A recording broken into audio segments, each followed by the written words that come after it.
ẹ kú dédé àsìkò yìí o ǹjẹ́ ẹ ṣàlàyé ara yín fún wa sà. Àwa ni èmi ni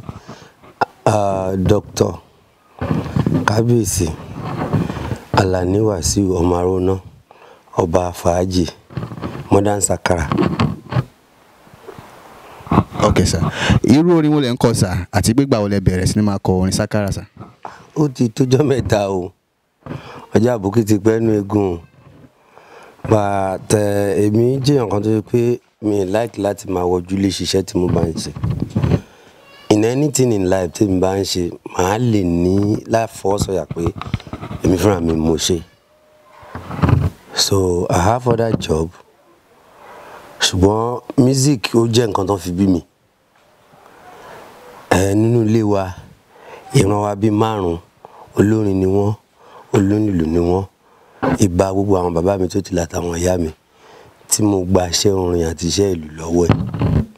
Nítorí pé tí wọ́n bá ṣiṣẹ́ lọ tó bá dé irú èyí tèmi náà dé yìí, orin yẹn náà máa fi ń gbẹ̀yìn. Mo rò pé ó ṣẹlẹ̀ lórí tèmi náà. So mo ṣe máa ń kọ lórin pé ọmọ bá pèlé màmá ẹ̀ o kó ṣàṣọrò Wasiu mi. Torí orin ló bí mi, ìlú lówó mi dàgbà o. Àjíṣefín ní bàbá ọgbà o. ṣe sà, ọdún wo lẹ bẹ̀rẹ̀ sí ní máa kọ orin sakara sà àti pé báwo lẹ ṣe bẹ̀rẹ̀ sà. Mo jogún ẹ̀ nítorí láti kékeré àkọ́kọ́ bẹ̀rẹ̀ tí mo kọ́kọ́ bá Làgàṣà. And bàbá kan ti lọ, bàbá yẹn oníbàtà náà ń pè. Àwọn náà wá ń lùlù fáwọn olùwà nígbà náà. Tó ṣe pé ogun kan jà àwọn Àwórì ńgbà náà, àwọn bàbá oníbàtà yìí ìlú yìí náà fi jagun náà ńgbà náà pẹ̀lú orin. So táwa dé bá ta gbọ́ tán ẹ̀. Mi bá bàbá náà láyé but bí ọdún 5 tí bàbá yẹn kú náà bí èmi. So it's like direct contact. Ìgbà tí ó dẹ̀ tó àsìkò tó rìn yẹn máa tún padà wá sọ́dọ̀ mi. Yàtọ̀ sí ká ṣe wéré, ká ṣàgàṣà, ká ṣe wọ́rọ̀, ká bá wọn kọrin eégún. In the 70s àwa náà máa ń lọ jírí kiri tá a máa ń lọ ṣeré tá a lọ mọ́lẹ̀. Nígbà náà mo wà kékeré láàrin àwọn bọ̀dá mi. Ọ̀gá mi yẹn Ògìdán náà ń pè. Kọ́lọ́run forí jì wọ́n, Kọ́lọ́run tẹ́ wọn sáfẹ́fẹ́ rẹ̀. Charity begin at home náà ń pè wọ́n. Àwọn akọ̀sọ eré wéré wa ní Ògìdán. Bàbá mi wá ní rárá eré kọ́ lè rí wa. Tó bá rẹ́dí àti kọrin sakara ni kó máa padà lọ́kọ̀. ẹ ṣe sà, bí ọdún wo lẹ dá báńdì tọ̀dọ̀ yín sílẹ̀. Mo ti dá báńdì mi sílẹ̀ yín sìn ó ti tó bí 1981 tí mo ṣe ọ́fà náà tí màá lọ. Mo lọ́rẹ̀ẹ́ kan gbà náà ń kọ fújì, màá fún lórin. A máa ń pe o ẹni tá bá kọ orin fún pé kó kọ àní a máa yẹri fún là ń pè. So màá lọ sí show ẹ̀, màá lọ sí Vision House, màá fún lówó, màá wá sọ orin tó máa kọ fún, màá ra record kó máa play ẹ̀ pé bó ṣe ń kọrin yẹn o gbọ́dọ̀ ní brand of your own music. Bàbí ń pé kò kàwé kò yé. Àwọn ẹ̀rọ pé iṣẹ́ tèmi ń fúnyàn lówó ńgbà náà. So music yẹn is like kan wo pé eré nítorí pé nǹkan tá a fi bí yàn. So along the line nígbà tó wá di bí ọdún 7 sẹ́yìn orin yẹn padà wá gangan fúnra ẹ̀. Lọ́sọ̀kò fún mi láyé iṣẹ́ tí mo ń ṣe yẹn mọ́. Then mo wá ìgbà tí mo wá ń wò kiri tí mo ń wọ́ kiri gbà àfi kó lọ kọrin yà pẹ̀lú iṣẹ́ irin tó ń ṣe yìí. Ṣé pé mo tún fẹ́ ṣiṣẹ́ àgbẹ̀dẹ ń sìn ni àbí mo fẹ́ máa lọ lùlù. Well along the line ṣá a ṣáà rí pé mo rí pé tí n bá jí lóru mò ń disturb àwọn èèyàn kan àgbàlagbà. Mo wá jókòó pé iṣẹ́ owó tá a kún máa fi ṣe wà èlé náà ń ṣe studio rẹ̀ náà ṣe fún Ọlọ́run dẹ̀ ṣe. Làbá bẹ̀rẹ̀ bí eré ìgbà tá ti nígbà yẹn náà ohun tí ò jẹ́ kí a ka music sí gan ni pé I believe pé ọ̀lẹ ló ń ṣe. Torí pé ìlú náà ń rí ń bẹ̀. Tí ó bá jẹ́ Alhaji Barrister tó jẹ́ káwọn èèyàn mọ̀ pé ó wà ní music. Nígbà kò sẹ́ni tó mọ̀ pé music tó lò. Àwọn náà ibi sakara yìí náà ló dẹ̀ ti bẹ̀rẹ̀. So nígbà náà mo wà ní kékeré wọ́n ra mọ́tò kan ní pápá yẹn. Akeem Ọmọwúrà Kọ́lọ́run forí jì. Kọ́lọ́run kẹtẹ bá fi sáré. Tàràsí èèyàn wà lọ́dọ̀ wọn. Àwa kéékèèké ńgbà náà. Mo máa ń ṣe mẹ́kánì alájà àwọn ìbáwí ó dẹ̀ máa lọ kọrin láre. Ó mọ ṣe mẹ́kánì yẹn lọ́dọ̀ mọ́. Táyì pò ń kọrin dẹ̀ máa pè ọ́ mọ́ alájì. Èmi ò lè ṣe mo ti ṣe mọ́tò mo ti gba bíi £5. £5 nígbà yẹn ó dẹ̀ ní ìdálódẹ̀ fẹ́ ná £5 léré tí bá ṣàpà. Àwọn ọmọ pápá ó lọ dán £5 dà. Dídí owó tán fi ń kọ́lé. So ìgbà t'Alhaji wá kú wọn á ń lálàárí wọn Corsans Alhaji Sikiru Ayinde kọ́lọ́n tẹ́ wọn sáré fèrè gbogbo iṣẹ́ wọn kọ́lọ́n máa jẹ́ bàjẹ́ lẹ́yìn wọn nítorí pé wọ́n gbìyànjú lórí music ẹ rí i pé bẹ́ẹ̀ bá wo music wọn wọ́n kàn pé fújì ni ká sọ pé orin gangan sorry to say because kò sí brand of music t'Alhaji ò lè kọ so wàtá wá kú yẹn wọn máa lálàárí wọn láàrin mo sọ wọn kó lọ kọrin òun rí làwọn ti lọ yìí tí màá tún máa kọrin sí at this age well present by God disability yẹn Ọlọ́run ló ń ṣe. ẹ ṣé sà. ẹ lè sọ fún wa yàtọ̀ tó wà láàrin sakara àti àwọn orin yòókù pàápàá jùlọ orin fújì. ìyàtọ̀ ó pọ̀ reason ni pé sakara message la máa ń deliver púpọ̀ jù ní orin sakara message la máa ń deliver bá modern day ìgbà t'Alhaji Sikiru yí music padà tán kó oríṣiríṣi kan náà pẹ̀lú Alhaji Kollington kọ́lọ́mbà kẹ́ bàbá kẹ́mi wọ́n gùn ìyẹn Alhaji Kollington kan pẹ́ fún wa wọ́n gbé oríṣiríṣi wọnú music tẹ́ bá wo tempo sakara pẹ̀lú ti other music ìyàtọ̀ wà mẹ́ ìsìn táwa mú modern sakara wáyé làwọn èèyàn wá rí pé so sakara náà ó lè pick up to level yìí so because irú music modern sakara tèmi ń sìn fàájì ni ló wà ń bẹ̀ mo fi ṣúgà sí mo fi tomato sí iyọ̀ gbogbo ẹ̀ ló fi dùn because mo rebrand ẹ̀ all the instrument tá a lò yẹn táwọn náà ń lò la fi sí tó dẹ̀ ṣe pé kò sẹ́ni tí ò lè jò ẹni mo ṣe kọ́ nù mí pé fàájì náà ń gbọ́ yẹn ijó zẹ́yìn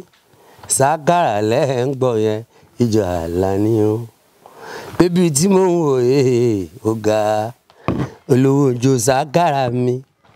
ó ga gan and so on and so forth. ẹ ṣé sà. kí ni àdójúkọ tó wà nínú iṣẹ́ sakara.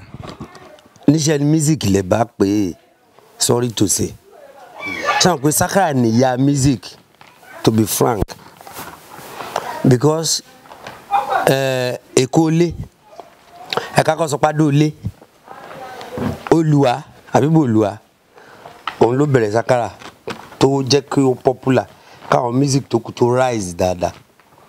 that is in the 16th century now ìgbà tó music wà nílé adó nígbà náà òwò ẹrú náà ń ṣe bá ń sìn àwọn èèyàn òpìtàn ń pàtàn oríṣiríṣi a máa wò wọ́n torí pé a bá àwọn bàbá wa tán lùgbà pẹ̀lú àwọn àbíbò olùwà a bá àwọn tán lùgbà pẹ̀lú Ọlọ́fin tó dẹ̀ ṣe pé gbogbo nǹkan tó sọ sílẹ̀ èyí tó níwèé lákọsílẹ̀ ló pọ̀ so ìdojúkọ tó wà mẹ́ ni pé bẹ́ẹ̀ bá ṣe mú nǹkan tẹ́ ń ṣe rọrùn ló ṣe máa rọrùn fún un téèyàn bá mú pé mo gbọ́dọ̀ ṣe mo gbọ́dọ̀ ní star mo gbọ́dọ̀ ṣe á kàn ṣiṣẹ́ fáyé ni. ṣẹ́rí mo kọ́ mi kan pé à ń ká ṣe ni kó kúṣẹ́ ó ń rojú àbá ìmọ̀ níṣe ni kúṣẹ́ yẹn ń bínú ẹ bá mi ká ṣe ni tán bá ní ìdárò ẹ máa ṣe ọjọ́ àṣẹ ni kúṣẹ́ àṣẹ ni kúṣẹ́ àṣẹ ni tán bá ní ìdárò àṣẹ ni kúṣẹ́ òwà bàbá lókè ń gbọ́ àṣẹ ni kúṣẹ́ Ọlọ́run rí ẹ. so nítorí pé orogún òwò ó lágbára o bàtẹ́ bí báwọn èèyàn bá jẹ́ bíi tèmi all musicians are my friends kò síbi tí mi ti lè kọrin kò sí tí o bá fi pé torí orin fúnra rẹ̀ òwe ni táwọn kan bá ní bú mi wọ́n ta síbi it's like kẹ́kọ̀ọ́ máa ṣeré kẹ́ máa jẹ́ ọ̀pọ̀lápọ̀ lórin wa tí ọ̀pọ̀lọ́ rẹ̀ bá jókòó tẹ́ bá ń kọrin á ta síra wọn kò fàjà bá ń torí pé wọn ò mọ orin and many of them kò ń ṣe ilé orin náà ti bí wọn ló ṣe ń jọ wọn lójú nǹkan kékeré ẹ wo for instance àkápẹ̀lú Júndò Jàná tẹ̀gbọ́ntàbúrò ni wọn ọmọ ìyá dẹ̀ ni wọn family ni wọn Yusuf pẹ̀láka lẹ́yìn tó Júndò lọ bẹ́ẹ̀ Haruna Ṣọlá pẹ̀lú Kásímù tọ́jọ́ ṣeré kan tó yẹrí the same thing so kò kí ń ṣe bàbàrà ó ti wà tipẹ́ iṣẹ́ ni kí kálukú lọ ṣe composition tó ní deliver nu tó lè deliver message òun náà ń pè lórin. So ṣe ẹ má lọ́rọ̀ mi pọ̀. So nídìí eléyìí ìdojúkọ Sakara téèyàn bá mú nítorí pé èyí tó tẹ̀ wá dùn mí jù nísìnyí èèyàn mọ̀ pé Sakara ní gangan nìyá music. Wọ́n wò pé for instance tọ́ bá ní kán pé àwọn musician wọ́n fẹ́ ṣe promo kan àbọ̀ fẹ́ ṣe nǹkan ṣe mọ̀ pé agídí làwọn máa fi sọ fún wọn pé Sakara wa bẹ́ẹ̀ ṣe fi san ní à meanwhile nǹkan tó ń ṣe yìí náà orin Sakara yìí náà kúkú ń pọ̀ ṣùgbọ́n kàn gbé tempo ẹ̀ sókè ni. Tá bá ń sọ gbogbo ọ̀pọ̀lọpọ̀ wọn náà tó ń di star lẹ́ni repetition náà ń ṣe kò sí ètò that's why tó pé ọmọ boy yẹn ó kọ̀ kọjá lára wọn dẹ̀ di number 1 kò ń ṣoògùn people might believe pé oògùn kì í ṣoògùn ok lẹ́yìn ìgbà tí mi padà sí music full lẹ́yìn ní láàárín 5 years náà mo gba dé méjì a lot of things wọ́n máa ń fún mi ní nǹkan lórí ẹ̀ ṣe oríṣiríṣi ó máa ń surprise mi pé ṣé máa nà engineer yìí náà tún ó lè ṣe báyìí so béèyàn bá ṣe mú nǹkan ẹ̀ ní o bàtẹ́ bá máyé kókókókó á lè fún yàn èmi máa yé rọrùn ló fi rọrùn fẹ́mi o ni mo ṣe kọ́ ló pé ìgbà tí mo mórin iṣẹ́ ni mo pé gédé ìgbà tí mo mú ìlú iṣẹ́ ni mo gbà lù kan ìgbà tí mo mórin iṣẹ́ ni mo dépò ọ̀la ìgbà tí mo mórin iṣẹ́ ni mo pé gédé ìgbà tí mo mú ìlú iṣẹ́ mo fi gbà lù kan o ìgbà tí mo mórin iṣẹ́ mo fi dépò ọ̀la mo láṣà wọ́ kẹ́kẹ́ kọ́ lọ á bí wọ́n sí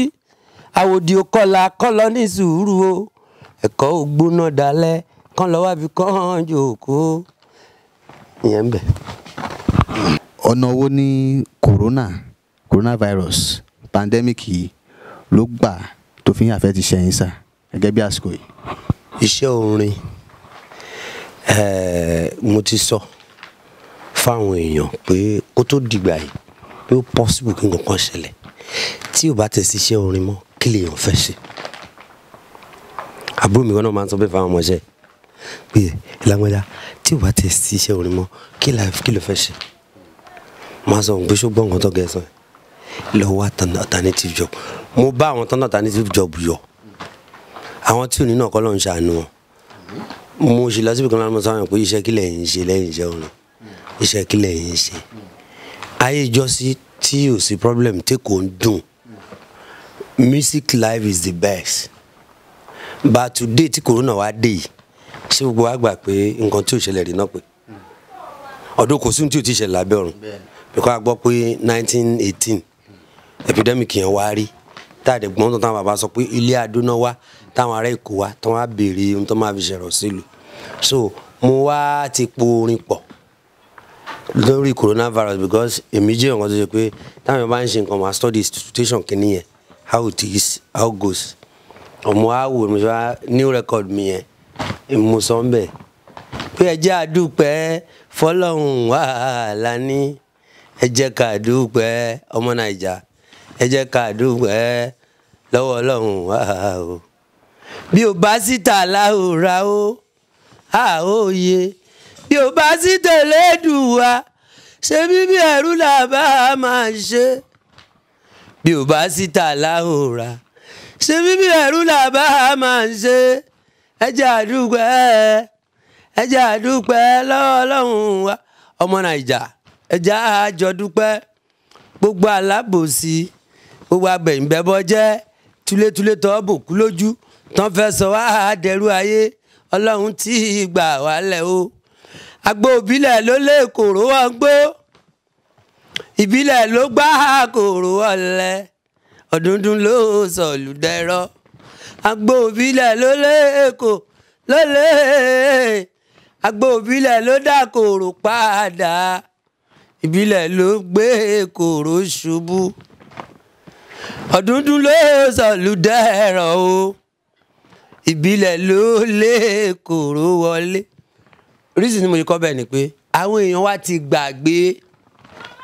abínibí ohun tọ́lọ̀ ń dá mọ́ wa tẹ́ bá lọ wo Bíbélì pẹ̀lú Al-Qur'ani ó sọ nípa ewé àti egbò gbogbo ìlú tó bá pàtì àjàkálẹ̀ àrùn níjọ́ gbádùn sọ́rí tòsí kọ́ lọ́n ṣàánú wa ṣùgbọ́n mi wá dùn pé ọmọjọ́mọ Yorùbá Ọlọ́run kẹ́ wa àmọ́ àwọn dètèdètè àwọn ẹlẹ́tàn wọ́n gbé ewé àti egbò lọ àwọn èèyàn bí irú mi kọ́ ìbílẹ̀ ni mí o ìbílẹ̀ ni mí o mọ́ mú fásitì sọ ń gbogbo wọn pé kán padà sídìí ìbílẹ̀ kó ba lè kán lè tìrójú tura gbogbo ẹ̀tàn ẹ̀sìn tán gbé wáyé gbogbo wọn tán gbé wáyé tán nì láti mẹ́ẹ̀kọ́ owó ni ṣáà kú nígbà tá a lọ ṣọ́ọ̀ṣì ṣáà rùn nígbà tá a lọ mọ́ṣáláṣí ọlọ́run tó dára sí ń wò wá ṣùgbọ́n àwọn aláìmọ̀ kan tó ń sáré owó tó ń sáré ayé kéré púpọ̀ ó ní pé òun lo 120 ó kéré torí pé tó bá kọ́ àjàrà fojú wo onú brain ẹ̀ báyìí á rí i pé ṣáàdẹ̀ ti dàgbà náà nìyẹn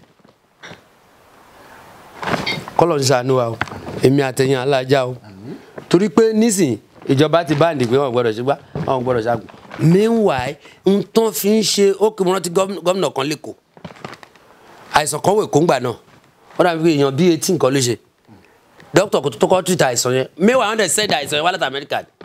n tó ṣe ni pé ó develop medicine tó yẹ pé ó lè capture kíní yẹn mi rò pé ó kọjá Èkó pẹ̀lú Port Harcourt kọ́lọ̀ ń bá wa ṣàánú gọ́fìnà yẹn o kó tó bá tẹ̀síwájú kó rí nǹkan ṣe tí a bá ń dárúkọ wọn sàn án ń ṣèṣèlú èmi ò dẹ̀ ń ṣèlú ìṣèlú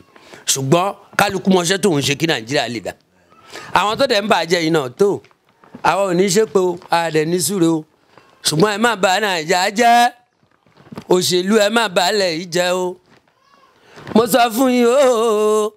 Ọlọ́run rán mi sí yín mo jíṣẹ́ Wàsíù mi kẹ́ ẹ má bà Nàìjíríà jẹ́ ọ̀jẹ̀lú ẹ má balẹ̀ yìí jẹ́ o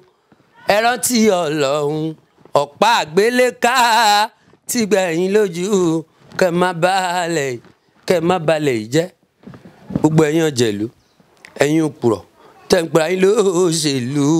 bọ́mọ kékeré bá dé tó bá ń ṣiṣẹ́ ẹ̀ léèyàn burúkú kò pọ́nwó fún yín kẹ́ ẹ máa ná kọ́ máa bá tùlú ṣe ẹ wo bó ṣe rí o Èkó ó dorí àtàn Ẹ̀gbá ó dorí àtàn gbogbo Nàìjíríà láàpapọ̀ o Yorùbá àwa la nílùú ẹ̀yin lẹ nílùú ẹ padà túnlé ayé ṣe ẹ má bèkó jẹ́ kẹ́ ẹ má bàálẹ̀ yìí jẹ́ gbogbo ọmọ Èkó ẹ má bàálẹ̀ yìí jẹ́ o ẹ tají ẹ rántí ìṣẹ̀ṣe ń bẹ lẹ́kọ̀ọ́ ó fẹ́ dìra o ọmọlé Adó ni gbogbo yín pátápátá Wàsíù mi mo ní ẹ má bàálẹ̀ yìí jẹ́ ààrẹ ẹ jọ̀wọ́ ẹ má bàálẹ̀ yìí jẹ́ o ẹ bá mi sọ fún wọn o ọlọ́pàá ẹ má bàálẹ̀ yìí jẹ́ sọ́jà ẹ má bàálẹ̀ yìí jẹ́ o adájọ́ ẹ má bàálẹ̀ yìí jẹ́ gọ́vnà ẹ má bàálẹ̀ yìí jẹ́ o president ẹ má bà Nàìjíríà jẹ́ deputy ẹ má bà Nàìjíríà jẹ́ o ẹ rántí Ọlọ́run ọ̀pá àgbéléká tí gbẹ̀yìn lójú kẹ́ má balẹ̀ kì í ṣe pé mo búyàn ọ̀rọ̀ ló mú kó mo rù wá ẹ yé fìyà jẹ wá oníṣẹ́ ẹni tó níṣẹ́ ó dọ̀lẹ ó dọlọ́kadà ó donímárúwá mo ní ẹ má balẹ̀ yìí jẹ́ o omi ẹkún gbọ̀n mi mo ní ẹ má bà Nàìjíríà jẹ́ níjọ́ tí mo dá ààyè o mo ti ra mọ́tò 120 rí ají Wàsíù mi mo ti kọ́lé 2000 rí yóò dá mi lójú Wàsíù mi ẹni tó bá mọ̀ mí ẹ lọ béèrè mo ní ẹ má balẹ̀ yìí jẹ́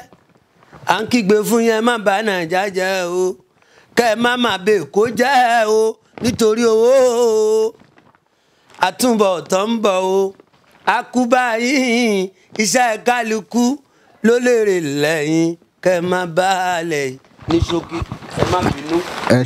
ṣe sà ǹjẹ́ ẹ lè ṣàlàyé fún wa sà iye àwo tẹ́ ti ṣe láti ìgbà tí ń kọrin títí di àsìkò yìí sà. èyí tèmi fúnra mi ti ṣe ti tó 5 mo ti kọ láìláà ìlàlá Muhammadu Rasulullah láìláà ìlàlá Muhammadu Rasulullah ìnàlá bí mo ṣe kọ bẹ́ẹ̀ rí àfà alórin ọ̀dà lánàá oníṣọ́ọ̀ṣì alẹ́gùn lórin ẹ bá mi bí wọ́n lè ní kọ́ gbogbo wọn lórin ají Wàsíù mi wáàsí náà làwọn ń ṣe o orin sáká náà ń kọ aró náà kan yé tán wá jẹ o iṣẹ́ kálukú ló máa fún lérè ìkọ̀kọ̀ kálukú pẹ̀lú Ọlọ́run ló máa fún lérè ó dá mi lójú Wàsíù mi. mo tún kọ mò ń bolúwa kó bá ẹ rọ̀ fún mi Alani mò ń bolúwa kó ṣàì rẹ̀ rọ̀ fún mi èyí tó ti ń ṣe tẹ́lẹ̀tẹ́lẹ̀ máma jáwọ́ èyí tó ti ń ṣe tẹ́lẹ̀tẹ́lẹ̀ máma jáwọ́ o mo ń bolúwa ìyẹn kan bẹ̀. mo rẹ̀ tún kọ́ ọmọ ojú ni mi ò bí wọn bá fẹsẹ̀ sọ̀rọ̀ mo ti gbà ń ìyẹn tẹ́ǹpù ẹ lọ sókè díẹ̀ mo ti gbà ń tó sọ ọmọ ojú ni mi Àlàní o ọmọ ojú ni mi bí wọn bá fẹsẹ̀ sọ̀rọ̀ mo ti gbọ́ ohun tó sọ bí wọn bá fojú sọ̀rọ̀ oyè mi yéèké bí wọn bá fi imú sọ̀rọ̀ oyè mi yéèké Àrẹ̀mú bójújú lásán ló ṣe o àló ti yé mi jù bẹ́ẹ̀ Rhymes bó jẹ́ mú lásán lóyún mo ló ti yé mi jù bẹ́ẹ̀ lọ ọmọ ojú ni mi Àlàní o ọmọ ojú ni mi bí wọn bá and so on and so forth pọ̀ bẹ́ẹ̀ bẹ́ẹ̀. ǹjẹ́ lè rántí àkọlé rẹ́kọ̀dì yẹn lákọ̀ọ́kọ́ tẹ. yes òun ni láéláé. ẹ ṣe. rí olórin pé ẹ̀ṣẹ̀ ni mọ́ Fasasi àti Muibi nígbà táwọn bí mọ́mọ́ dé sallallahu alaihi wasallam nígbà tíjà wà láàrin ìlú àwọn náà forin da ìjọ yẹn rú Ọlọ́run wá ní kó gbóhùn lẹ́nu wọn láyà tókè nígbà tó tún wá padà wọn á ń bẹ̀ wọ́n fọwọ́ bẹ̀ tó pé àwọn ò ní ṣe bẹ́ẹ̀ mọ́ ń bẹ lọ́hùn Ànábì wa lálàá pé àwọn tó ẹ lọ́hùn tẹ́ni kí n gbóhùn lẹ́nu wọn yìí wọ́n máa tún dé náà ò ní ṣe bẹ́ẹ̀ mọ́ ó yá tún kí àyà báyìí ó láyà náà tókè gbà tó kí wọ́n tó bẹ̀rẹ̀ sí wọ́n bẹ̀rẹ̀ sí kọrin ibẹ̀ ni bàǹdírí ti wọ̀ bẹ̀ ó ti dorin náà nìyẹn ta ló máa wá sọ pé orin ò dáa ẹni tó ń forin tùlù nìkan ni ò dáa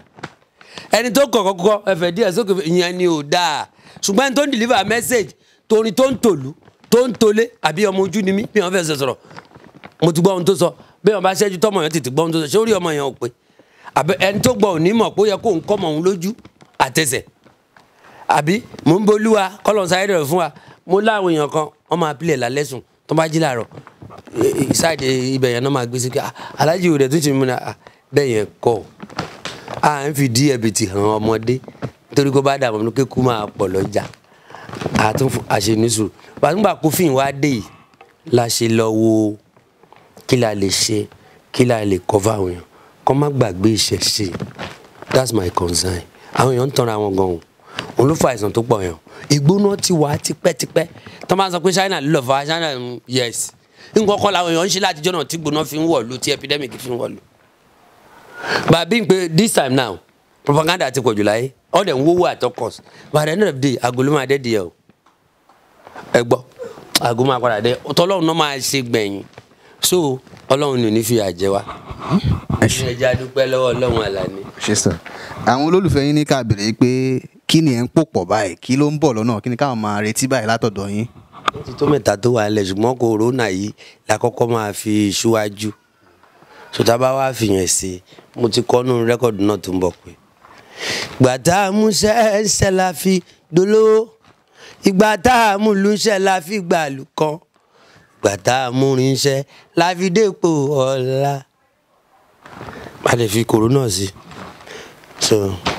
epidemic ló gbáyé ká coronavirus náà ló tún gba àlùkò COVID-19 náà fi ń pọ́nlé ó tó bẹ́ẹ̀ nítorí bó ṣì ń bọ̀ ni nítorí pé etí ọba létí ọba lógún èèyàn ló yẹ bẹ́ẹ̀ Ọlọ́run àgbà fún wa. kí ni àmọ̀ràn yín fún àwọn ọmọ tó ń bọ̀ lẹ́yìn wa ọ̀la táwọn náà fẹ́ di olórin tó lè fẹ́ lókìkí tó fẹ́ di ọlọ́rọ̀ lórí ẹ̀ kí ni àmọ̀ràn tẹ́ ní fún wọn sá. ṣe rí music èèyàn lè dáṣe o Ọlọ́run ló fi ràn yàn o tẹ bá pamọ́ra títí tó máa dé stage kan fún ẹ̀ màmá wa téèyàn bá take time ó lè di wèrè nígbà tó bá fara ẹ̀ lẹ̀ nítorí pé n tó ń pè ní inspiration yẹn tó bá dé irú àwa tá a bá ń ṣe composition lórí stage yìí tẹ bá ń kọrin lọ ẹ kàn rí pé gbogbo èèyàn bíi 20 yẹn á dẹyọ kan because one by one lẹ́ máa fún ọ ní nǹkan tó fẹ́ so kó èèyàn ò lè dáṣẹ́ Ọlọ́run ló ń fún yàn àwọn tó ń ṣàwòkọ́ṣe náà mọ ohun tó ń pè lórin wọ́n ṣe ń yájú ságbàlagbà o kò sí ohun tí mo lè jẹ́ lè ní nísìn wàláì ọmọ kékeré kan wá sọ pé ó máa lójú ràn ní máa rí ló máa sí wíńdò mi pé alájí tẹ́ bá kọrin mi ní wálé yín mọ́ kò dẹ̀ délé mi rí àdè ríra rí tá bá pàdé lóde èmi ẹlẹ́kùn máa ṣe bẹ́ẹ̀ nígbà a dẹ̀ máa sọ̀rọ̀ lórí fóònù àfìgbà tí mo bẹ̀rẹ̀ sí kọrin yẹn tí n bá kọrin tí n bá sẹ́ǹdì ohun tí mo kọ pé eléyìí ni máa jù ń dìsú kí o I like it Alhaji mo like ẹ kò wá ẹ̀ ní kọrin ránṣẹ́ sí kó wá mu kó fi torin tiẹ̀ kò ṣe é rí o that's why tó ṣe lead mi ní dárúkọ tó náà nẹ́nìkan ni mo fẹ́ràn mo fẹ́ràn gbogbo wọn náà mo fẹ́ràn Sheffield náà mo fẹ́ràn Pasuma náà but èèyàn máa ní choice ok ẹ wà Alhaji Àyìnlá gbà tí mo wà ní kékeré tí mo ń ṣe mẹkáníìkì wọ́n ra mọ́tò méjì kó má golo fún mi rí méjì tó yẹ pé driver tó ń wà ní nǹkan kan bá ṣe mọ́tò èmi náà máa pè dékun má golo méjì ẹni tó fún wọn méjì yẹn náà ó tún fún Alhaji Barrister náà bẹ̀ bí n pé mo dẹ̀ ṣe dékun má golo ní gbogbo Èkó ń gbà náà so kò sẹ́ni tó bá ní tó bá ti bàjẹ́ mi náà máa wá kan Alhaji sọ pé láàrin máa bẹ́ẹ̀ bínú o serious kí ló tẹ̀ ṣe. ọdún wo ni ẹ sà. èyí tí mo ń sọ it was 1981 so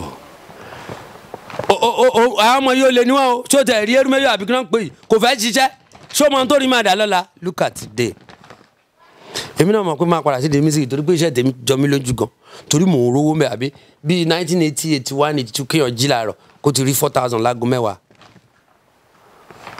at least bricklayer tó máa bá mi kọ́lé ti jókòó pé Alhaji ṣé ó ti rẹ́dì a ní ó dàbí pé mẹ́rin kan wà lẹ́sìn wọ́n gba méjì mbẹ́ adìlẹ̀ bá mi ra blọọkù bá mi ṣe ọpẹ́ ní fọlọ́ n ta Alhaji kọ́lé ní sọ́yàn pé ó tí mọ kankan òun ṣeré èló ló rí gan mo ní kó serious láàrin èló ló fẹ́ gbà lọ́wọ́ o bá ṣe sáfìsì mọ́tò 10 naira ni o ṣùgbọ́n àwọn gbọ́dọ̀ gbọ́ pé mọ́tò yẹn yọnu pé láàrin o mójútó mọ́tò yìí fún mi kọ́lọ́ ń bá mi kẹ́ wọn o àwọn èèyàn rò pọ́n burú gbà yẹn nítorí pé wọ́n wà anxious pé mọ nǹkan tó la máa wí àwọn èèyàn máa ná burú wọn ò burú gr tó ń ṣe mí lọ́pọ̀tún àti ibi máa rí wọn léni wọn àrà ṣùgbọ́n àwọn nǹkan tó ti sọ tó ti ṣe fíìmù pẹ̀lú ọ̀rẹ́ mi àkí gbàgbé ọmọ ìlú wa ló ń wa bọ́ọ̀sì wọn gbàdàn tó fi ń kó àwọn ọmọ ọ̀rẹ́ mi ló ń ṣe fóònù wọn ìgbà táwọn ra Volvo Alhaji Barrister náà ra Volvo wọn jọ máa ń ṣe wọn kò sẹ́yìn tó mọ̀ pọ̀ rẹ̀ ni wọ́n gbàdàn so legacy tán lè lẹ́yìn làwọn àwọn òkú tí wọn bá jára mọ́ nǹkan tó ń ṣàdébí tó ń lọ ṣe ká máa jà ká máa rágbàlagbà fín ọgbọ́n la fi ń ṣayé o torí pé àbùkù ìjọ gbogbo là á tẹ́ o ìjọ kan ṣo là á tẹ́ sorry to say ìjọ gbogbo lójú ń tẹ̀ ní kálukú tó máa ń kọrin kan ronú ẹ wo Saheed ronú dáadáa ṣe rí composition ní music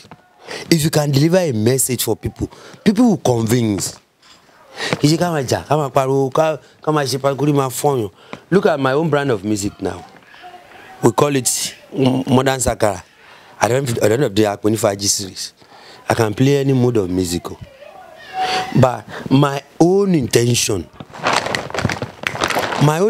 is that brand of that sakara then kí sakara lè pick up padà that's my intention because mi like pé kẹ́ ẹ máa wòyàn pé kí ló fẹ́ ṣe àbí nítorí pé àwọn bàbá tó kọ́ ti lọ yes wọ́n lè lọ àwọn èèyàn wà tó wà intelligent tó lè deliver message tó yẹ pé ìyẹn ló mímí òkè máa pump owó mi sí music máa wò ṣe bí nǹkan tí mo mọ nǹkan náà fi bí mi ni àfi tó bá yẹ kó mo da ṣe mo sọ pé ọmọ kì í bá pèlé bàbá o kó ṣaṣọrò Wàsíù mi tó rà dáṣe ní wọn mọ ibà gbọ́dọ̀ wọn mọ Wàsíù mi ọmọ wọn nílé àdó Wàsíù mi ọmọ àgbà alámògùn ọmọ ọ̀lẹ òjọba Wàsíù mi ọmọ ọ̀kẹ́rẹ́ mi tí yànyàn o ọmọ sórí ìlérè Wàsíù mo ní mo ń bolúwa kó Saheed ẹ̀rọ fún mi ìwọ ńkọ́ fẹ́nu ẹ̀ sọ tiẹ̀ ìwọ ńkọ́ fẹ́nu ẹ̀ sọ tiẹ̀ kálukú ló máa tọrọ ohun tó fẹ́ lọ́dọ̀ Ọlọ́run kó tó ṣe kì í ṣàgídí Ọlọ́run ló ń la èèyàn. Alhaji Ayinde Barrister kọ́lọ́run kó foríjì wọn kó tẹ́ wọn sáfẹ́fẹ́ rẹ̀ kó jìgì láìra àwọn lẹ́sàn kó lè wà láwàdù Allahu Samad lámì àdì wà lámì àdì wà lámì yẹkùn la kó fún àdù. Alhaji Ayinde ló ní fújì o àwọn náà ronú pé ṣe mọ̀ pé baba lefty lẹ́yìn tí Abibu Olúwa àtàwọn jíǹdó lọ baba lefty ló kù tó dẹ̀ ń rè lẹ́kọ̀ọ́ lẹ́ngbà náà torí wọ́n máa pè ládó náà ti lọ create ẹ̀kọ́ ẹ̀ now nígbà tí àwọn ẹ̀gbá rí pé ó ń ṣe fáàrí náà lọ sponsor Yusuf nígbà tó ń lọ àwọn Haruna Ṣọlá kí ló ń gbọ́ bàbá kejì Haruna Ṣọlá tọ́jọ́ ń kọ́ the same no Yusuf kọ́ Kasumu